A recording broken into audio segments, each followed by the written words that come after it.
The transformation of Io. Scene 1. Jupiter and his wife, Juno, are standing together on a river bank. Look, Jupiter, see that beautiful heifer? I never saw a finer one. Whose can it be? I wonder to see it here alone, so far from its companions of the herd. It may well be beautiful, for it is newly created from the earth. Give it to me for my own. I will take excellent care of it, and keep it always fresh and fair.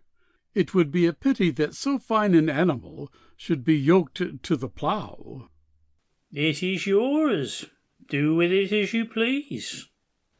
It shall roam at will in a fertile meadow full of juicy grass and springing flowers.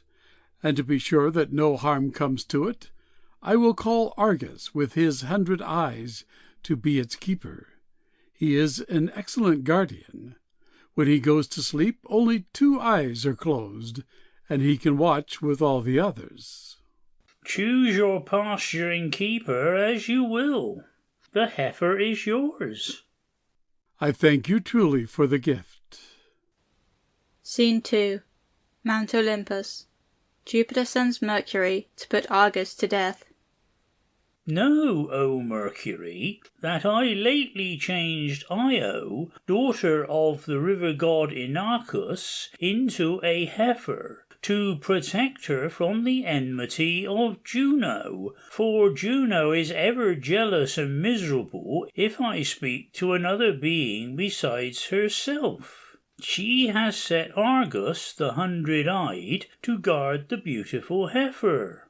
Argus watches Io as she feeds through the day, and at night keeps her prisoner with a vile rope around her neck. She is unhappy.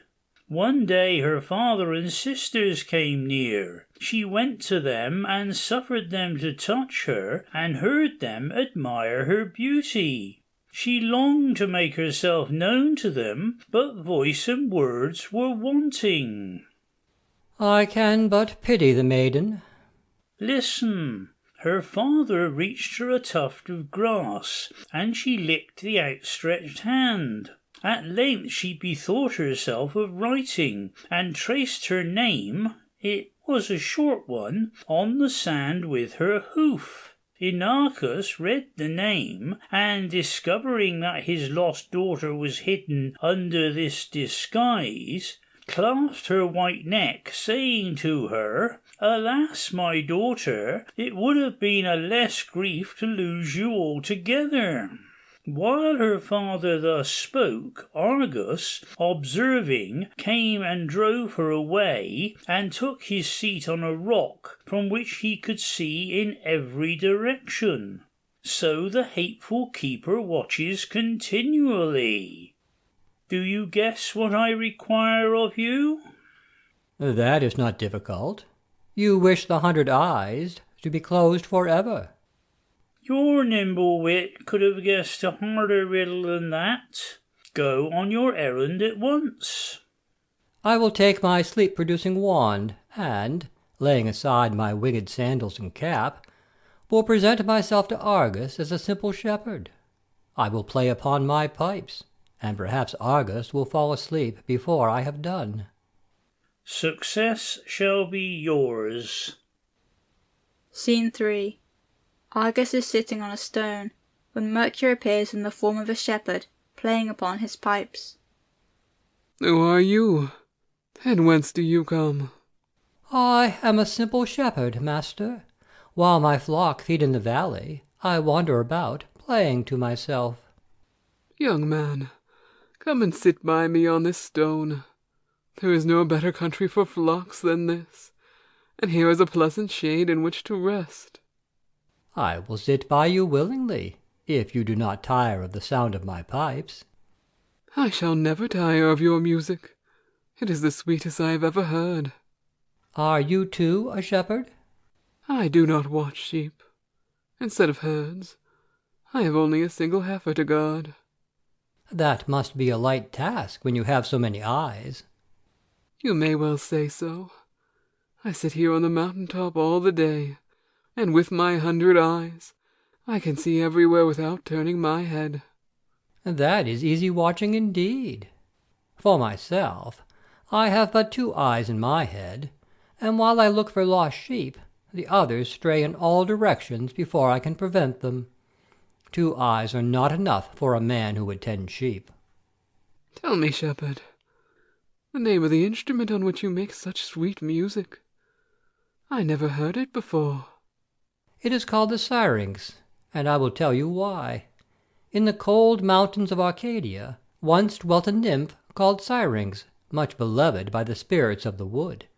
She was a faithful worshipper of Diana, and followed the chase. You would have thought it was Diana herself, had you seen her in her hunting dress, only that her bow was of cornel wood, and Diana's of gold. One day the god Pan spied her, returning from the chase, and wooed her with honeyed words. The nymph, slighting his suit, fled through pathless woods until she came to the gentle stream of sandy Ladon. Here the waters stopped her flight, and she called upon the nymphs for help. They heard her prayer and answered it. Pan, bending forward to embrace her, found only a tuft of reeds within his arms. As he breathed a sigh, the air sounded through the reeds in a plaintive melody. The god, charmed with the sweetness of the music, said, "Thus, at least, you shall be mine." Then he took some of the reeds, of unequal lengths, and placing them side by side, made an instrument which he called the syrinx, in honor of the nymph. Is it not a pretty tale, Argus? He does not answer. The 100 eyes are all asleep. Now is the time to fulfill Jupiter's command. Scene 4. Mount Olympus. Juno, incensed at the death of Argus, has persecuted Io until now Jupiter pleads for her. Forget now, O Juno, your wrath against Io, daughter of Inachus. Long has she suffered at your hands. And justly she has suffered. For her, Argus, my faithful keeper, was slain, his 100 eyes closed in darkness, forever by your command. Argus is honoured in death. True, his 100 eyes shine forth in the proud beauty of my peacock, preserved by my careful hand. Yet the beauty of the bird's plumes cannot bring Argus back to life. Then your wakeful vengeance sent the gadfly to torment Io, and she fled from it over the whole world. She went through that sea, which shall henceforth be called for her the Ionian Sea, and through the Bosphorus the Cow Ford. By these names the fate of Io shall live in the memory of man. On through Scythia she went, and came at last to the banks of the Nile. I pity not her wanderings. Leaving home and kindred, she went at your pleasure through many a strange wild land, suffering many things. Yet my punishment is as great as hers, for I have lost Argus. Think of the buzzing torment ever at her ear, to tease and sting. It was to escape this great affliction that she roamed so far in frenzy. Who knows what maddening thoughts, too, you fixed in her breast, to torture her? Let her take heed how she offends Juno again. All things have an end, and let now her cruel sufferings have their end. Let the past die, nor be fearful of the future. I will speak no more with the maid, neither see her more. I care not for the maid.